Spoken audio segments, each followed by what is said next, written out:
Hey everyone, in today's video I'm going to show you how I create a catalog of colors that I have used. The purpose of this catalog is to serve as a reference so that I can compare colors across different brands so that I can keep track of the colors that I have used before. I used to have the color swatches painted in a sketchbook like this, but I realized that sooner or later I'm going to run out of pages, so I've decided to use loose sheets like this instead, paint the color swatches and then cut them out. So today I want to show you my workflow from the start to the end. Let me show you some of the swatches that I have. So this were all painted on a 9x12 sheet of paper. I have yet to cut them out, but I shall do so later. So these are the blues. They are from different brands. Mostly Daniel Smith, but I have some Schmincke, Stephen Quiller, and Winsor Newton as well. Alright, let me show you the tools that I use. This is a 9x12 inch Fabriano Artistico watercolor paper pad. The paper is made with 100% cotton.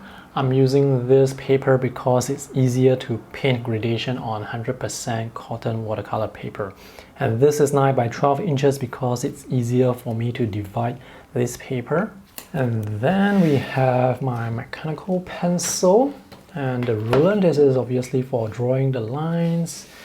I have 3 cups of water. This is for washing the brush. This is for cleaning that brush more thoroughly, and this is clean water for wetting the paper.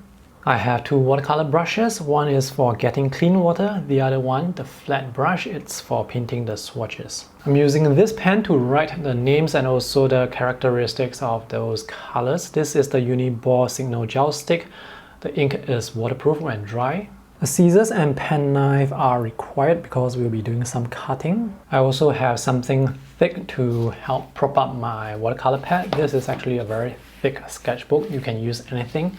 I want to prop this up so that when I paint later on, the water can flow down in this direction. So those are the tools, and now let's draw the grid. So it's 12 inches on this side. I can divide this into 6 parts, so each part will be 2 inches.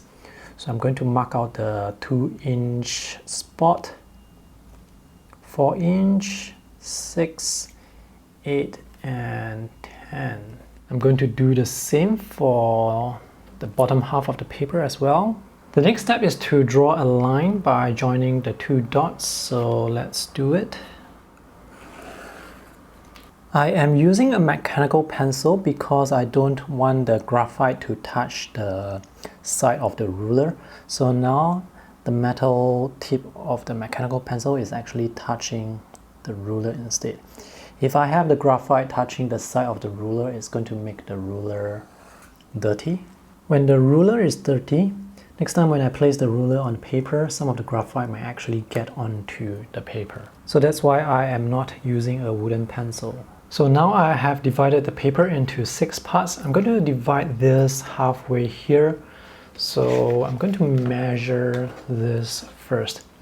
This is supposed to be 9 inches, but in reality, it's actually less. So this is slightly less than 9 inches. I have done some measurements and the halfway point is slightly less than 4.5 inches. So that is the spot that I am marking out. And now I can join the 2 dots together to divide this into half. So now I have my 2x6 grid. Depending on the brand of paper you are using, the exact measurement of the paper may or may not be the one that is advertised on the cover, on the label. And so now that I have this, it's time to draw those boxes. And I have a template created. To create this template, it's very easy. You just have to measure the dimension of one of this small section, which is 2 by 4.5 inches. You don't have to use the same 100% cotton paper to make this template. I'm using a scrap piece of watercolor paper. Just make sure the paper is thick enough because you don't want this to be flimsy. So now I'm going to draw the measurements that I have measured, which is 2 by 4.5 inches. Again, I'm going to mark down the positions. So this point here, this is 4.5 inch, and now I can draw the box. You may want to create a few of this so that if one gets damaged, at least you still have some replacements. So let's cut this out carefully.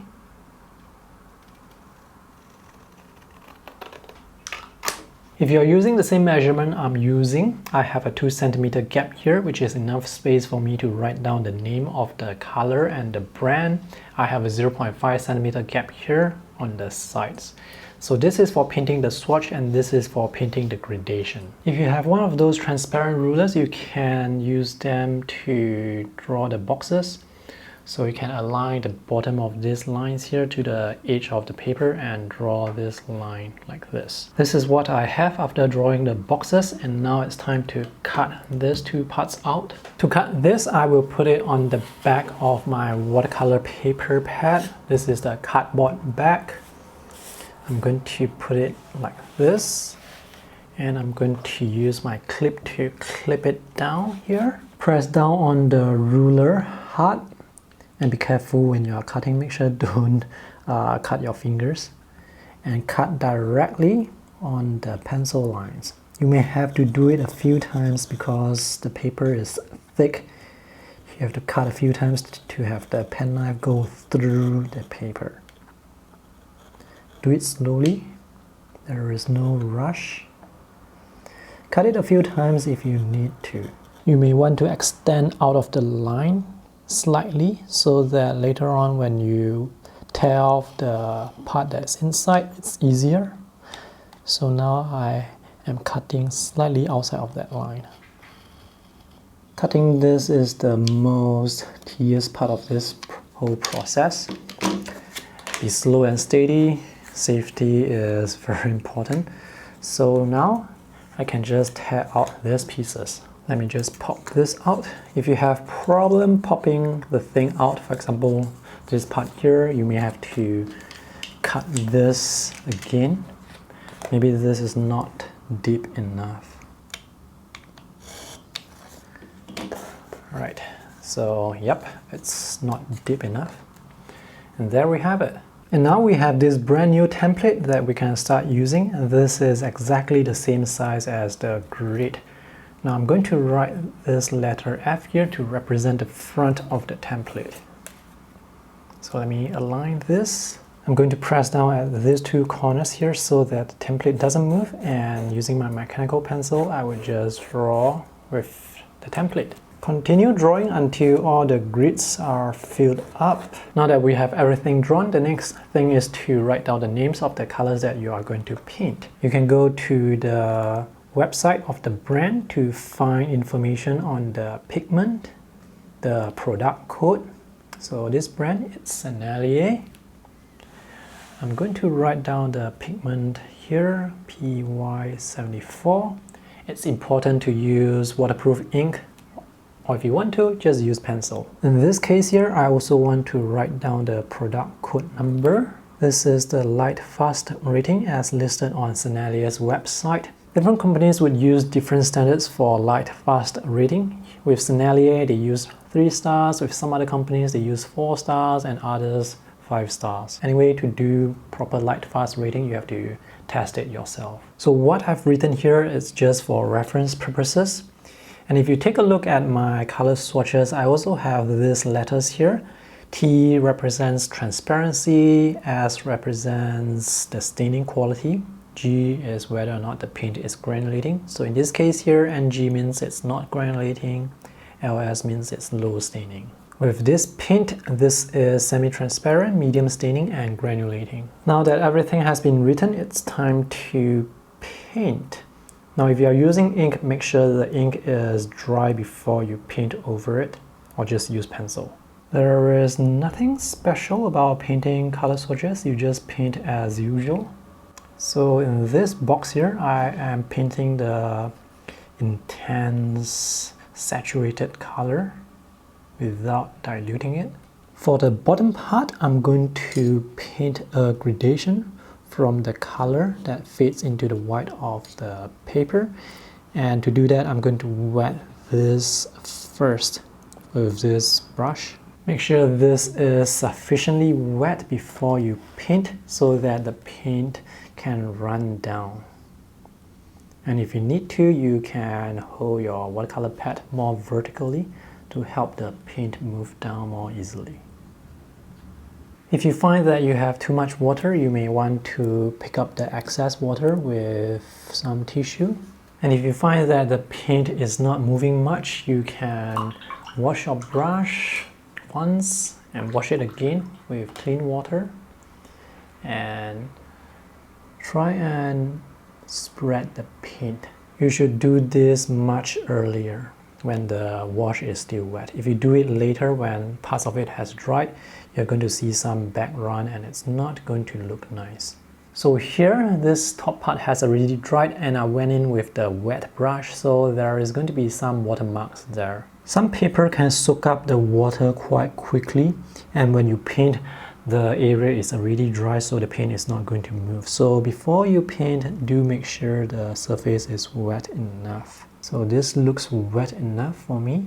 So it doesn't look like the paint is moving, even though I have already tilted the paper.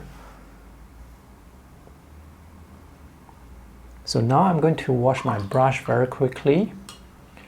Wash it twice and then spread out the paint.